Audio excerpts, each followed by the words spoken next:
let's get started. So let's say कुनै एउटा graph छ है, यो वाइवार ग्राफ भन्छ है, जसमा हामीले एउटा कर्व दिएको छ, ठीक छ। अनि हामीलाई एउटा दुईटा पोइन्टमा यो ए, दिस इज बी, दुईटा पोइन्टमा हामीले के निकाल्नु छ भन्दाखेरि स्लोप निकाल्नु छ। यसको हामीले के निकाल्नु छ, स्लोप। अब हामीले एकदम सिम्पल बुझ्दै आएको के भन्दाखेरि स्लोपको एउटा बेसिक है, दुईटा कोअर्डिनेट दिएको हुन्छ, y2 - y1 upon x2 - x1, very generic formula of slope, fine.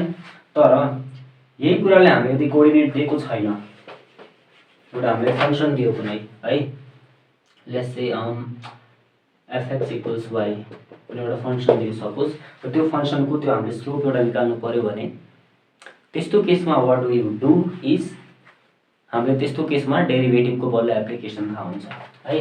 That's when we actually need thing called derivative. Derivative भनेको कुनै पनि एउटा फंक्सनको अथवा कुनै पनि एउटा लाइनको एउटा सेकेन्डको के हो त भन्दाखेरि सेकेन्ड लाइनको हाम्रो के हो त स्लोप नै हो है। यसलाई अलिकति अझै डिटेलमा बुझौँ।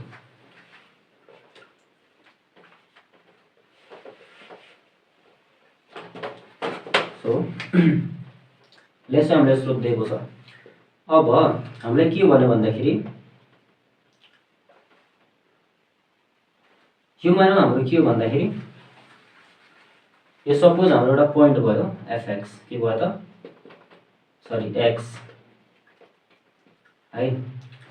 अब सिन्स x हो हाम्रो यो पोइन्ट के हुन जान्छ त हाम्रो fx, फंक्सन अफ x, ठीक छ। अब यदि यो x हो भने हामी यहाँदेखि अलिकति अगाडि आम, यसको ठ्याक्क अगाडि आम भने यो पोइन्टमा के हुन्छ त, लेट्स से h इन्क्रिमेन्ट भयो अथवा h पोइन्ट्स हामी के भयो त x भन्दा राइट साइडमा अथवा x भन्दा h हामी कति गयौँ त अगाडि गयौँ के, मानौँ यहाँ हामी 10 मा थियौँ भने 10 देखि अलिकति h अगाडि आयौँ के, simple is that. So x थियो, x भन्दा अलिकति अगाडि आयो भने के हुन्छ त यो, now this point will become what,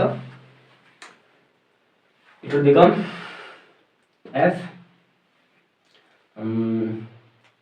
x plus h, sorry x plus h, and this will become के त f x plus h, ठीक छ। अब यही कुराले हामीले के गर्छौँ भन्दा स्लोपको जुन हाम्रो फर्मुला थियो त्यही फर्ममा हामीले डिराइभ गर्छौँ भने के निस्किन्छ त, y = y2 - y1 upon x2 - x1 थियो। अब यसमा के हुन्छ त, y को हाम्रो यसमा के हुने भयो, के हुने भयो, f x plus h है, माइनस y1 के हुने भयो त fx अपन x2 के हुने भयो त,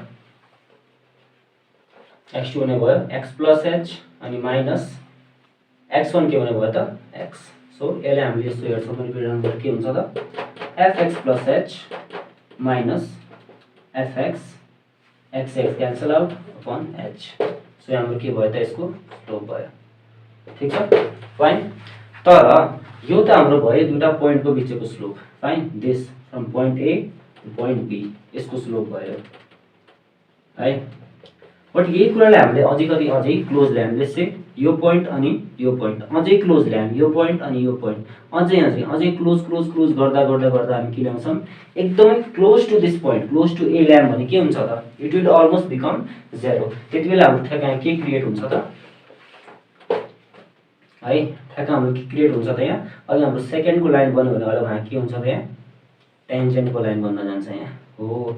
जुन हाम्रो इन्स्टेन्टेनियस हुन्छ नि, इन्स्टेन्टेनियस भनेको कुनै पनि एउटा मोमेन्टमा, कुनै पनि एउटा फिक्स पोजिसनमा एकदम इन्स्टेन्टमा है, पोइन्ट हुन्छ नि, पोइन्टको हामी कुरा गर्छौँ एकदम मिनिमल भ्यालुको कुरा गर्दाखेरि त्यस्तो बेलामा हामीले के गर्छौँ त, डेरिभेटिभको हामीलाई काम लाग्छ।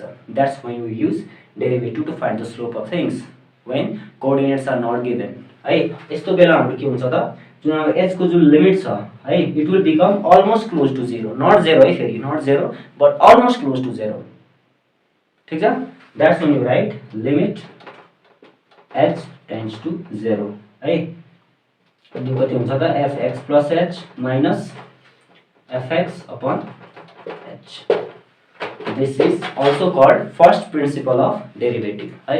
फर्स्ट प्रिन्सिपल किन भनिन्छ because this is the very core अथवा very fundamental principle of the derivative अथवा क्यालकुलस, जुन पछि गएर हामी अझै पनि डिफ्रेन्ट क्यालकुलसको मेथड्सहरूमा डिफ्रेन्ट डिफ्रेन्सिएसन्सहरूमा डेरिभेटिभको वेजहरू मेथड्सहरू हुन्छ फाइन्ड आउट गर्ने, त्यसमा हामीले युज गर्छौँ र जसको फर्स्ट हाम्रो तरिका नै यहाँदेखि स्टार्ट हुन्छ, एकदम बेसिक्सदेखि स्टार्ट हुन्छ। That's why is called first principle. Okay, got it. अब यसको हामीले एप्लिकेसन अथवा यसलाई युज हामीले क्वेसनमा कसरी गर्छौँ भन्दा यसको सानो एउटा इक्जाम्पल हेरौँ है त। If you haven't understood the video पछाडि गएर रिभर्समा गएर बुझ्दा पनि हुन्छ है। ल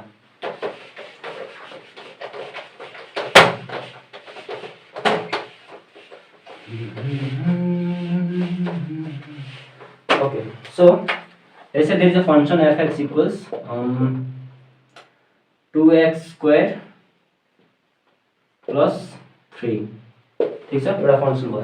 अब हामीले त्यही अघिको जुन फर्मुला थियो डेरिभेटिभको त्यही हामी युज गरेर के निकाल्छौँ त, इन्क्रिज गर्छौँ। सो हाम्रो यसमा के थियो भन्दाखेरि रुल हाम्रो x के हुन्छ, h ले इन्क्रिज हुन्छ, यस। सो इट विल बिकम कति त 2x प्लस h, अथवा यसरी भन्दा पनि डाइरेक्ट फर्मुला लेखौँ न ल। So fx plus h minus fx upon h, ठीक छ। ओके, सो f अब x प्लस x मा हाम्रो के भइरहेको छ, h को इन्क्रिमेन्ट भइरहेको छ। सो x मा हामीले के गर्छौँ त, h को इन्क्रिमेन्ट गर्छौँ, अथवा हामीले के लेख्नु भयो यसको ठाउँ भन्दाखेरि 2x प्लस h है, 2x प्लस h को स्क्वायर प्लस 3 भयो कि नै यसको, अनि माइनस fx। और माइनस fx को टोटल भ्यालु कति हो, 2x square plus 3, so 2x square plus 3, ठीक छ ल, अपन h। अब यो कति हुने जानु भयो त 2a plus b whole square, so x square 2xh plus h square plus 3 minus 2x square minus minus 3। Okay, so minus 3 plus 3 गन कट्यो upon h equals 2x square 4xh 2h square minus 2x square है upon h। यहाँ के हुने भयो त 2x square 2 square gun, ठीक छ नि। अहिले हामी यहाँ साइडमा थोरै गर्दिउँ। सो इट विल बिकम कति त 4, अब यहाँदेखि 4xh प्लस 2x स्क्वायर बचेको छ। यहाँदेखि हामी के गर्छौँ भन्दा 2h कमन लिने, 2h कमन आएपछि कति भयो त्यहाँ 2x plus h upon h। So h is cancel out, अनि हाम्रो कति हुने भयो त्यहाँ 2x प्लस h, तर x को भ्यालु हामी के गर्छौँ भन्दाखेरि यहाँ 0 गरिदिन्छौँ।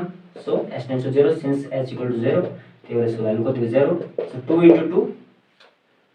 into 2 4, so 4 into x 4x। So it means that fx equals 2x square plus 3 कुनै फंक्शन हो, के हो त एउटा फंक्शन हो भने त्यसको डेरिभेटिभ कति हुन्छ त भन्दाखेरि f dash x equals 4x, ठीक छ। This is how we do and solve the question, and this is the very basic way to solve the derivative question। तर अगाडि हामी अझै कम्प्लेक्स डेरिभेटिभको क्वेशन्सहरु गर्दै जाँदाखेरि है त्यसमा हाम्रो ट्रिग्नोमेट्रिक फंक्शन्सहरु आउँछ, ट्रिग्नोमेट्रिक रेशियोजको क्वेशन्सहरु आउँछ, लगको क्वेशन्सहरु हुन्छ है, त्यसमा डिफरेन्ट हाम्रो एक्सपोनेन्शियल्सहरुको क्वेशन्सहरु हुन्छ। त्यस्तो गर्ने बेलामा चाहिँ यो प्रिन्सिपल अलिकति हामीलाई अलिकति भास्ट हुन सक्छ है। त्यसमा अब डिफरेन्ट हाम्रो वेजको बारेमा सिक्छौं, त्यसमा पार्ट्स बारे इन्टिग्रेट गर्नु, त्यसको पार्ट डिफरेन्शिएट गर्नुपर्छ, त्यसलाई डिवाइड गर्ने रुल्सहरु छ, त्यसको डिफरेन्ट हामी तरिकाले पढ्ने गर्छौं, चेन रुल छ। We learn all about this in the next video. So यो थियो हाम्रो डेरिभेटिभको first video on the it's very basic principle, like what is derivative, derivative actually के हो, व्हाट इज इट मीन, यसको एप्लिकेसन कसरी हुन्छ and stuff. So hope you enjoyed it and understood it.